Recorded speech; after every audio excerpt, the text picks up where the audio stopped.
ಏನು ಅವನೀಗ ಹೆಸರಿಲ್ಲದವನಾಗಿದ್ದಾನೆ. ಈ ಜಗತ್ತಿನಲ್ಲಿ ಅವನ ಹೆಸರು ಹೇಳುವವರೇ ಇಲ್ಲ. ಇಂದಿದ್ದ ತನ್ನ ಉಜ್ವಲ ಪುರುಷ ಕಾರಣ ಕಳೆದುಕೊಂಡು ಅವನೀಗ ಬರಿಯ ಶೂನ್ಯ. 8 ವರ್ಷಗಳ ಹಿಂದೆ ಮಹಾರಾಜ ಕಾಲೇಜಿನಲ್ಲಿ ಅವನ ಹೆಸರು ಕೇಳಿದವರೇ ಇರಲಿಲ್ಲ. ಅವನ ವಿಷಯವಾಗಿ ಮಾತನಾಡದವರೇ ಇರಲಿಲ್ಲ. ಅವನನ್ನು ಗಗನಕ್ಕೆತ್ತಿದವರೇ ಇರಲಿಲ್ಲ. ಅವನ ಭವಿಷ್ಯತ್ತು ಇಹಳ ತೇಜೋಮಯವಾಗಿರುವುದೆಂದು ಹಿಗ್ಗದವರೇ ಇರಲಿಲ್ಲ. ದೇಶಕ್ಕೆ ವಿರುದ್ಧ ಕೀರ್ತಿ ಬರುವುದೆಂದು ನಂಬದವರೇ ಇರಲಿಲ್ಲ. ಇದು ನನ್ನ ಸ್ವಂತ ಅನುಭವ. ಕಣ್ಣಾರ ಕಂಡದ್ದು, ಕಿವಿಯಾರ ಕೇಳಿದ್ದು. ಅಂತ ವ್ಯಕ್ತಿ ಈಗ ಹೆಸರಿಲ್ಲದೆ ಅವನು ಆಗಿಬಿಟ್ಟಿದ್ದಾನೆ. ಅವನು ನನ್ನ ಸಹಪಾಠಿ, ನನ್ನ ಗೆಳೆಯ, ನನ್ನ ಅಂತರಂಗದ ಗುರುವೂ ಆಗಿದ್ದನು. ಅವನು ಉನ್ನತಾದರ್ಶಗಳೆಂಬ ತನ್ನ ರೆಕ್ಕೆಗಳ ಸಹಾಯದಿಂದ ಅಂತರಿಕ್ಷದಲ್ಲಿಯೇ ಸಂಚರಿಸುತ್ತಿದ್ದನು. ಭೂಮಿಯ ಮೇಲೆ ಒಂದು ಅರೆಕ್ಷಣವೂ ಹರಿದಾಡಲನು. ಅವನನ್ನು ಕಂಡರೆ ವಿದ್ಯಾರ್ಥಿಗಳಿಗೆಲ್ಲ ತುಂಬಾ ಗೌರವ. ಅವನ ಶೀಲ, ಘನತೆ, ಅಮಲತೆ, ಬುದ್ಧಿಶಕ್ತಿ, ಪ್ರತಿಭೆ, ತೇಜಸ್ಸು ಇವುಗಳನ್ನು ನೋಡಿ ಪ್ರೊಫೆಸರ್ಗಳು ಕೂಡ ಅವನನ್ನು ಅತ್ಯಾಧಾರದಿಂದ ಕಾಣುತ್ತಿದ್ದರು. ಕಾಲೇಜಿನ ಸಂಘಗಳಲ್ಲಿ ಅವನು ಉಪನ್ಯಾಸ ಮಾಡುವನೆಂದರೆ ಬಹಳ ಮಂದಿ ಸೇರುತ್ತಿದ್ದರು. ಅವನು ಓದಿದ ಜೀವನ ಚರಿತ್ರೆಗಳಿಗೆ ಲೆಕ್ಕವೇ ಇಲ್ಲ. ಮಹಾತ್ಮರು, ಋಷಿಗಳು, ಸಾಧುಗಳು, ಕವಿಗಳು, ಚಿತ್ರಕಾರರು, ಯೋಧರು ಮೊದಲಾದವರ ಜೀವಮಾನಗಳನ್ನೆಲ್ಲ ಓದಿ ಮನನ ಮಾಡಿದನು. ಆಂಗ್ಲೇಯ ಕವಿಗಳನ್ನೆಲ್ಲ ಓದಿ ಅವರ ಉನ್ನತ ದರ್ಶನಗಳನ್ನೆಲ್ಲ ಅನುಸರಿಸುತ್ತಿದ್ದನು. ತನ್ನ ಜೀವಮಾನವನ್ನೆಲ್ಲ ದೇಶ ಸೇವೆಗಾಗಿ ಧಾರೆ ಎರೆಯುವೆನೆಂದು ಅವನೇ ಹೇಳುತ್ತಿದ್ದನ್ನು ಕೇಳಿ ಹಿಗ್ಗುತ್ತಿದ್ದೆನು. ಭಾರತ ಮಾತೆಯ ಸೇವೆಗಾಗಿ ಸದಾ ಬ್ರಹ್ಮಚಾರಿಯಾಗಿರುವೆನೆಂದು ಅವನು ಸಿಂಹಕಂಠದಿಂದ ನುಡಿಯುತ್ತಿದ್ದನ್ನು ಕೇಳಿ ನನಗೆ ರೋಮಾಂಚನವಾಗುತ್ತಿತ್ತು. ಅವನ ಮುಂದೆ ನಮ್ಮ ಪುರುಷಕಾರಗಳು ಮೂಲೆ ಸೇರುತ್ತಿದ್ದವು. ಅವನದೊಂದು ವಿಧವಾದ ನ್ಯಾಯವಾಗಿತ್ತು. ಕ್ರೈಸ್ತ ಪಾದ್ರಿಗಳನ್ನು, ಕ್ರಿಸ್ತ ಮತ ಪ್ರಚಾರಕವನ್ನು ಕಂಡರೆ ಮಾತ್ರ ಅವನಿಗೆ ಸ್ವಲ್ಪವೂ ಆಗುತ್ತಿರಲಿಲ್ಲ. ಅವರು ಮೋಸಗಾರರೆಂದು ನಿಂದಿಸುತ್ತಿದ್ದರು. ಇದು ಅವನಲ್ಲಿ ಬೇರೂರಿ ಬಿಟ್ಟಿತು. ಹಿಂದೂ ಸಮಾಜವನ್ನು ಸುಧಾರಿಸಬೇಕೆಂದು, ಅದರಲ್ಲಿರುವ ಕುಂದು ಕೊರತೆ ನ್ಯೂನತೆಗಳನ್ನು ಬೇರು ಸಹಿತ ಕೀಳಬೇಕೆಂದು, ಕ್ರೈಸ್ತರಾದ ಹಿಂದೂಗಳನ್ನು ಶುದ್ಧಿ ಮಾಡಿ ಹಿಂದಕ್ಕೆ ತೆಗೆದುಕೊಳ್ಳಬೇಕೆಂದು ಹಾಗೂ ಕ್ರೈಸ್ತ ಪಾದ್ರಿಗಳ ಹಾವಳಿಯನ್ನು ನಿಲ್ಲಿಸಬೇಕೆಂದು ಅವರ ಧ್ಯೇಯ. ಅವನು ಆಗಲೇ ಮಾಸಪತ್ರಿಕೆಗಳಿಗೆ ಅನೇಕ ಲೇಖನಗಳನ್ನು ಬರೆದಿದ್ದನು. ಅವುಗಳನ್ನು ಓದಿದವರು ಅವುಗಳ ಶೈಲಿ, ಶಬ್ದ ಸಮುದಾಯಗಳ ಸರಳತೆ, ಅವುಗಳನ್ನ ಹೇಳುವ ರೀತಿ ಎಲ್ಲವನ್ನೂ ನೋಡಿ ಬೆರಗಾಗುತ್ತಿದ್ದರು. ಅವನೊಬ್ಬ ಪ್ರಭಾವಶಾಲಿ ಎಂದು ಆಗಲೇ ನಂಬಿದ್ದರು. ಅಂತಹ ವ್ಯಕ್ತಿತ್ವ ಈಗ ಶೂನ್ಯವಾದದ್ದೇ ಅತ್ಯಾಶ್ಚರ್ಯ. MA ಡಿಗ್ರಿ ತೆಗೆದುಕೊಂಡ ಮೇಲೆ ನಾನು ಅವನು ಅಗಲಿದೆವು. ಆದರೇನು, ಮಾಸಪತ್ರಿಕೆಗಳ ಲೇಖನಗಳನ್ನು ಓದಿ ಆನಂದಿಸುತ್ತಿದ್ದೆ. ಆಗಾಗ ಅವನ ಅಮೂಲ್ಯವಾದ ಕಾಗದಗಳು ಬರುತ್ತಿದ್ದವು. ಹೀಗೆ 3 ವರ್ಷ ಜಾರಿ ಹೋಯಿತು. ಆಮೇಲೆ ಅವನ ಕಾಗದಗಳು ಬರುವುದು ಕ್ರಮೇಣವಾಗಿ ನಿಂತೇ ಹೋಯಿತು. ಮಾಸಪತ್ರಿಕೆಗಳಲ್ಲೂ ಅವನ ಲೇಖನ ಬರುವುದು ನಿಂತೇ ಹೋಯಿತು. ನಾನು ಯಾರ್ಯಾರನ್ನೋ ವಿಚಾರಿಸಿದೆ, ಆದರೂ ಅವನ ಬಗ್ಗೆ ಏನು ತಿಳಿಯದೇ ಹೋಯಿತು. ಕ್ರಮೇಣ ಅವನ ನೆನಪು ನನ್ನ ಮನಸ್ಸಿನ ದಿಗಂತರ ಮಬ್ಬಿನಲ್ಲಿ ಮಾಸಿ ಹೋಯಿತು. ಕೆಲವು ದಿನಗಳ ಹಿಂದೆ ಗೇರುಸೊಪ್ಪೆ ಜಲಪಾತದ ಸೊಬಗನ್ನು ನೋಡಿಕೊಂಡು ಆಗುಂಬೆ ಘಾಟಿಯಿಂದ ಅರಬ್ಬಿ ಸಮುದ್ರದಲ್ಲಾಗುವ ಸೂರ್ಯಾಸ್ತದ ವೈಭವವನ್ನು ನೋಡಬೇಕೆಂಬ ಕುತೂಹಲದಿಂದ ಶಿವಮೊಗ್ಗ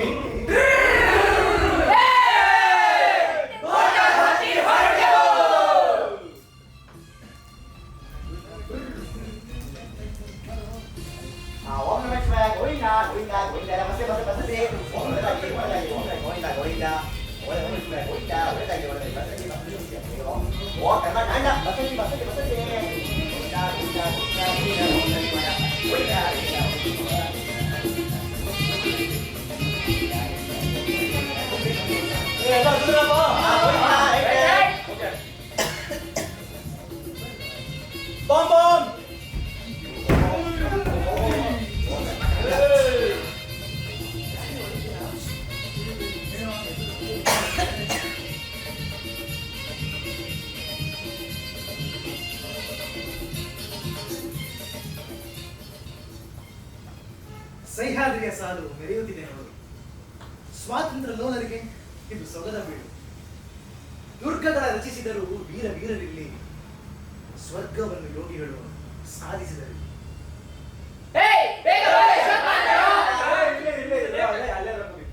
ನೋಡಪ್ಪ, ಅದಿಂದ ಟೀ ಬ್ರೇಕ್ ಹೋಗ್ತಾ ಇದ್ದೀನಿ ನಾನು. ನಂತರ ಟೀ ಬ್ರೇಕ್ ಬರ್ಬೋದು. ಪ್ಲೇಸ್ ಚೆನ್ನಾಗಿದೆ, ಫೋಟೋಶೂಟ್ ಮಾಡ್ಕೋಬಹುದು. 10 ನಿಮಿಷ ವಾಪಸ್ ಎಲ್ಲ ಇಲ್ಲೇ ಇರ್ಬೇಕಷ್ಟೇ.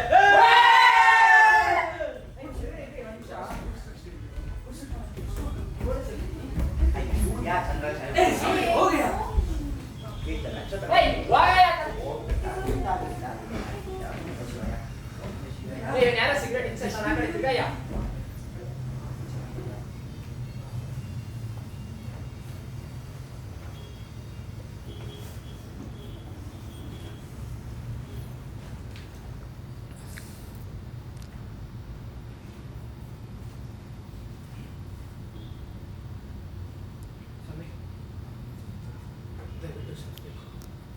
ನಿಮ್ದು ರಾಹುಲ್. ಮೈಸೂರು. ಸರ್, ನೀವು ಮೈಸೂರು ಮಹಾರಾಜ ಕಾಲೇಜಲ್ಲಿ ಓದಿದ್ದಾರೆ. ಹೌದು. ನಿಮಗೆ ಪರಿಚಯ ಆಗಿದೆಯಾ? ಇಲ್ವಲ್ಲ. ಏನಾದರೂ ನೋಡಿದ್ನಂತೂ? ಇಲ್ಲ. ಹೋಗ್ಲಿ, ರೂಮ್ಮೇಟ್ ಜ್ಞಾಪಕ ಇದೆಯಾ? ಅವನ ಜ್ಞಾಪಕ ಇಲ್ಲದೆ ಅವನ ಹೆಸರು ಎಂತ ಅದು? ಬೇಡ ಬೇಡ, ಅವನ ಹೆಸರು ಮಾತ್ರ ಉಚ್ಚರಿಸ್ಬೇಡಿ. ಅವನೇ ಇವನಾ? ಇಲ್ಲ ಇವನೇ ಅವನಾ? ಅವನೇ ಇವನಾ? ಇಲ್ಲ ಇವನೇ ಅವನಾ? ಅವನೇ ಇವನಾ? ಇಲ್ಲ ಇವನೇ ಅವನಾ? ಅವನೇ ಇವನಾ? ಇಲ್ಲ ಇವನೇ ಅವನಾ? ಅವನೇ ಅವನಾ? ಇಲ್ಲ ಇವನೇ ಅವನಾ? ಅವನಲ್ಲಿ ಇವರಲ್ಲಿ ಸಿಂಹದಲ್ಲಿ ಶಿವನಗರಲ್ಲಿ.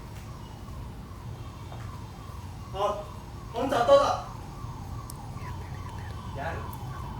ಅವನೇ ನಿಮ್ ಗೆಳೆಯ. ಯಾವಾಗ? ಏನ್ ಕೈಲ ಬಿಟ್ಟಿದ್ದಪ್ಪ? ಸುಮಾರು 4 ವರ್ಷದಿಂದ ಇದೇ ಊರಲ್ಲ ಅವನ್ನ ಕೊಲೆ ಮಾಡಿದ್ರು. ಏಕೆ? ಕೆಲವು ಜನ ಕ್ರೈಸ್ತ ಪಾದ್ರಿಗಳು ಮತಕ್ಕೆ ವಿರೋಧಿ ಅಂತ ಕೊಲೆ ಮಾಡಿದ್ರು.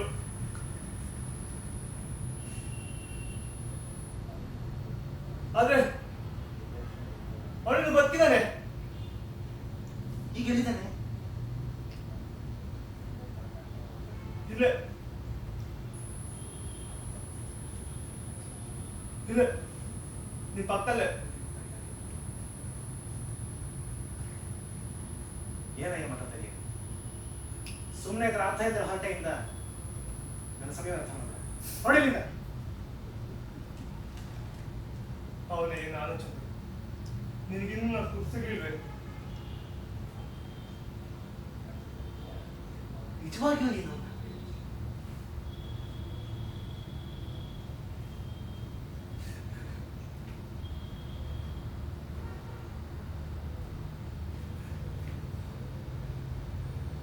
ಹೌದು ಚಂದ್ರ,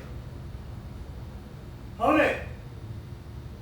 ಅದೇ ಮಹಾತ್ಮನೇ, ಅದೇ ಪ್ರತಿಭಾಶಾಲಿ, ಅದೇ ದೇಶಭಕ್ತ, ಅದೇ ಸಮಾಜೋದ್ಧಾರಕ, ಅದೇ ಸದಾ ಬ್ರಹ್ಮಚಾರಿ. ಅದೀಗ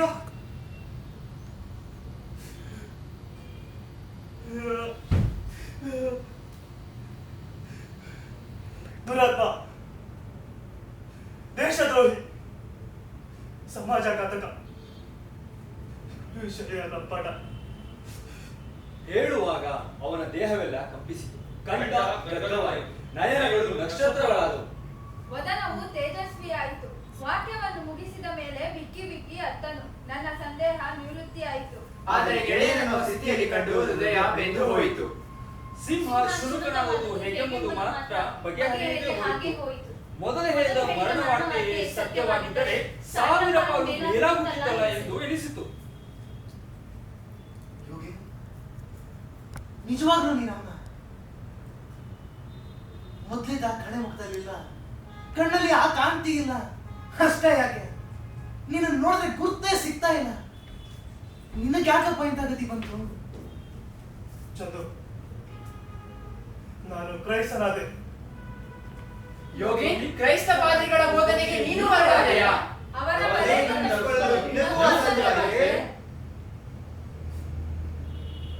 ಚಂದು, ಪಪ್ಪಾಯಿಗಳ ಬೋಧನೆಗೆ ನಾನ್ ಮರಳಾಗ್ತೀನಿ. ಆ ಉಳುಮನವರಿಂದ ನನ್ನನ್ನೇನ್ ಮಾಡಕ್ ಸಾಧ್ಯ? ಪಾದ್ರಿ ಅಲ್ಲದಿದ್ರೆ ಕ್ರೈಸ್ತನಾಗಿರ್ಬೇಕು.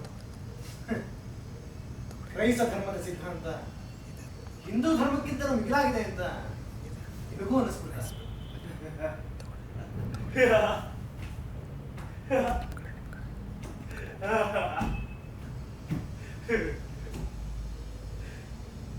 ಚಂದು, ಈ ವೇದಾಂತಕ್ಕೆ ಸರಿಯಾಗಿ ಗರ್ಜನೆ ಮುಂದೆ ಆ ಕ್ರಿಸ್ತನಕ್ಕೆ ಯಾವ್ದಕ್ ಸಮಾನ ಹೇಳ್ತಿದ್ಯಾ? ಹಾಗಾದ್ರೆ ನೀನು ಕ್ರೈಸ್ತನಾದ ಮೇಲೆ ನಿನ್ನನ್ನು ಜಾತಿಗೆ ಸೇರಿಸುವವರು ಯಾರು?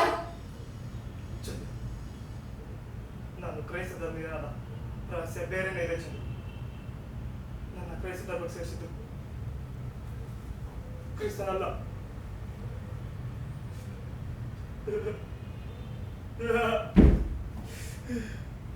ಪಾದ್ರಿಯ ಮಗಳು.